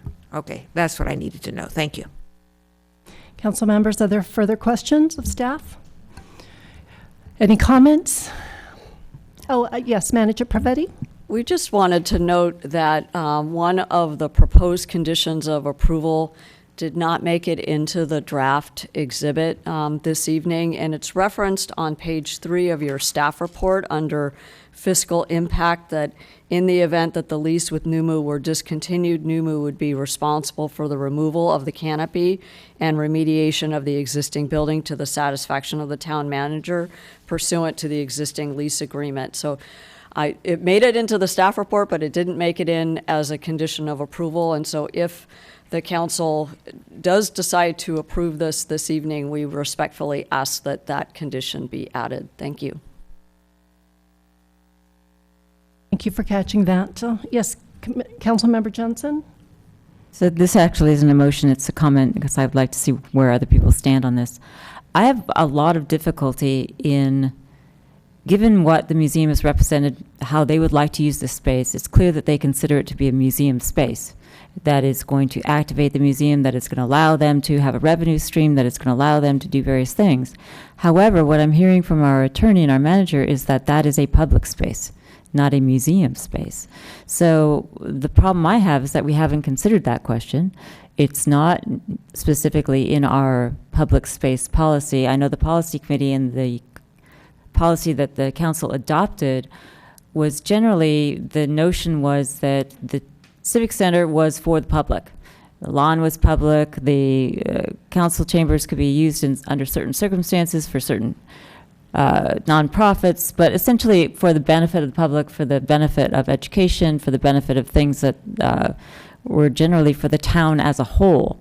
So by allowing a canopy over what's been acknowledged as a public shared space, that essentially gets now, this is a harsh word, but it's the only word I can come up with, usurped by the museum for its use by putting a canopy over. We have taken away that space without granting a lease, and we haven't considered that issue. So I have a real difficulty in us considering the canopy without considering the public space lease issue before we do that. Thank you. Other comments? I'll start with Vice Mayor and then Councilmember Spector. Thank you, Madam Mayor. So I don't think I completely agree with those comments. It looks to me, well, let's start off. So I know that the museum does have to use this space when they have large crowds. They're indoors. If they're trying to, I think they had an awards ceremony or something out there where there was, that whole patio was filled with people that wouldn't fit inside. So I can see why it's useful for them to have this space. That I recall that day it was really hot out, so canopy would have been helpful for part of that. I think they've tried to use the space when it was raining also. So I can see why this is definitely beneficial. We've pretty much told them they're not supposed to use the space over our head, so they're using this space instead. I really can't see any reason why not to let them put up the canopy, as long as it's understood that they're not usurping the space, that yes, it enhances the space when they're using it, but others can still use the space. And then comments on staff's request to add the wording about removal of the canopy if NUMU ends their lease. I think I would prefer something that said more like there'll be consultation with the town or whether, because maybe we want to keep it. To me, it looks like it fits well, and it looks like it's kind of a leasehold improvement that's nice, that might be nice to keep. And if their lease ended, why take it down if it's beneficial to us? So I don't think I would automatically want to make them take it down. I would want there to be some kind of discussion, maybe come to the council. Maybe that's too extreme. My thoughts anyway. Councilmember Spector. Thank you, Madam Mayor. I actually see an issue on this application, both from the applicant's point of view and from the town's point of view. From the applicant's point of view, I hear that they are asking to put this awning over a walkway. What I heard is that the applicant sees this awninged walkway as something that is part of their leasehold, that they would use this shaded area for their activities, that they might rent out this area for activities. So I'm seeing the applicant having a point of view or an expectation that I'm not hearing from the town staff. From the town staff, what I'm hearing is that walkway is a public walkway, and that if the awning was put over the public walkway, it would be an awning that would shade a public walkway. That would not necessarily be NUMU's walkway. Under that scenario, NUMU may choose not to take their donors' $25,000 and construct the awning. We all may wish to have this continued. I understand that there's a deadline of June 30th, to have this continued so that we are all on the same page before this council makes a decision. Okay. Would anyone like to venture into a motion? Councilmember Johnson. I agree with Councilwoman Spector. I think there are issues that need to be resolved before we do this, both for the applicant and for the town, because everyone needs to understand, is this a public space? What can that space be used for? If they invest the money, is it theirs? Is it not theirs? We don't understand that at this point, so my motion is to continue this matter until, I recognize it's past June 30, but because the council doesn't meet in July. No, it's not past June 30. So to our next meeting of June 20th to resolve those issues that are outstanding. Councilmember Spector? I'm going to second that motion, and specifically what I would be looking for at the next meeting is clarification from the applicant as to what its understanding is, and to see what the town's understanding is, so that if the applicant chooses to go forward to expend these funds to do the construction, that everybody understands what the use would be once that occurs. Yes, Councilmember Jensen?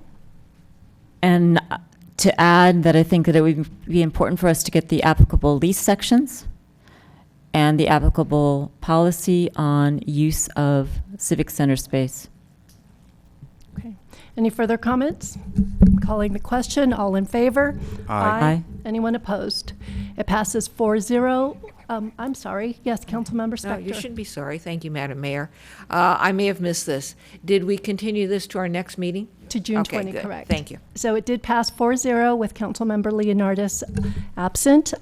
It is 8:54. I need to take a 10-minute break, and we will reconvene here at 9:05.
Okay, thank you very much.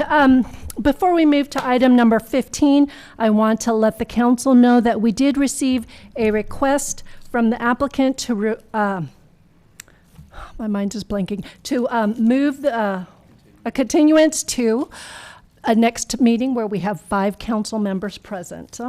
And so because it is agendized, this does require a council motion for either to continue or to hear. I open it to you for further discussion. Any questions? Yes, Councilmember Spector. This item here. This item, number 15, the applicant has requested a continuance. And if we granted a continuance, it would be to when? I just spoke with staff, and please confirm we are looking at August 15. And then my other question. Actually, am I looking at the calendar correctly? If that's the request of the applicant, is Yes, August 15th. August 15. Then 2 other questions. What would the mayor's thoughts be about the fact that there are people here prepared to testify, probably for and against the application? What would you do with regard to their testimony? Procedurally, and Mr. Schultz, please weigh in if you feel otherwise. If we decide to continue this to a different date, I prefer to actually hold off on all public testimony. The reason being, if we are going to have 5 council members vote on the matter, I strongly believe all 5 council members need to listen to the full testimony.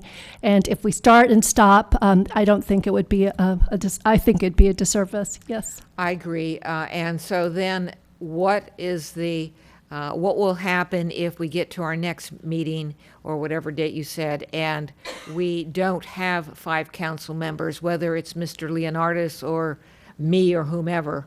Are we looking at the next meeting no matter what, or the next meeting only if there are 5 council members?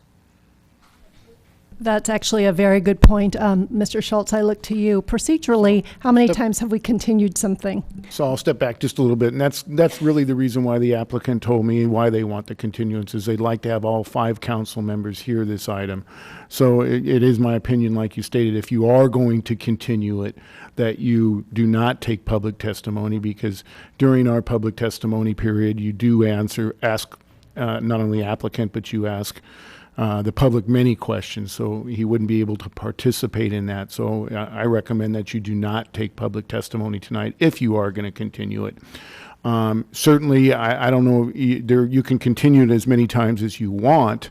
I certainly, wouldn't want it to be continued forever, so I'm certainly hope that all 5 could be able to be there. We rarely have absences, but if that was the case at your August 15th and there was only 4, you'd have to make that decision whether, okay, we've got to move forward to conduct our business and conclude the meeting. But legally, you could continue it another time if you needed to, and felt that all 5 should be at this important subject matter.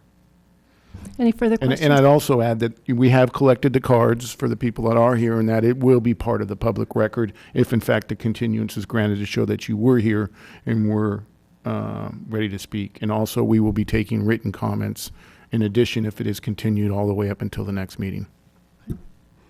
Yes, Councilmember Johnson. A follow-up question on the procedure or potential motion. Would an appropriate motion be something to the effect of, at our next regularly scheduled council meeting, when all 5 members of the council will be present and in no event later than X? Well, you have to continue it to a date certain. Oh, we have to. So okay. it has to be a date certain. Ah, okay. Okay. Any further questions? Councilmember Spector. Madam Mayor, are you ready for a motion? I am. All right, and then it's August 15th that you were talking Correct. We and I'm just double checking with staff that August 15.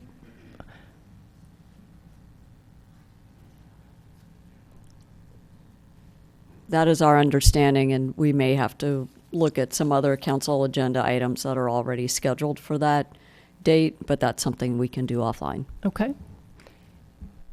Is that the day that you have scheduled the North 40 specific plan? No, it is not. However, we have another appeal pending the town council, and they had also requested August 15th. All right, well, I'm going to go ahead and move to continue this item at the applicant's request to August 15th, 2017. Okay. Councilmember I'm sorry, I'm looking at you. Councilmember Identical Jensen. twins. I'm going to second the motion. I appreciate the advice that given that the request is specifically to have 5 members here, it makes far more sense to hold off on public testimony until we are all present and can fully participate if we're going to continue it. So given we also have the cards and can note who was here ready to speak, and so I'll second the motion. Okay. Any further comments? Okay. I'll call the question. All in favor? Aye. Anyone opposed? Passes unanimously 4-0 with Councilmember Leonardis absent. So again, just to make sure that it's, because we talked a lot about just process, we will hear this matter August 15th, and so there will be no further mailers to alert of the date. Is that correct? That's correct. Noticing has already happened, so we will not renotice. Okay, and so you may continue to write written communications to the council regarding this item, and at that meeting, we will open public hearing, so anyone who would like to speak has the option to do so, and we have your cards documented, and we will keep these so that we ensure that those who did arrive today will have their chance at August 15. So thank you very much, and I adjourn tonight's meeting. Yes, I'm sorry. Yes, Councilmember. I actually just had a council matter before we adjourn. Okay, so item 15 is closed. I'll wait till they leave.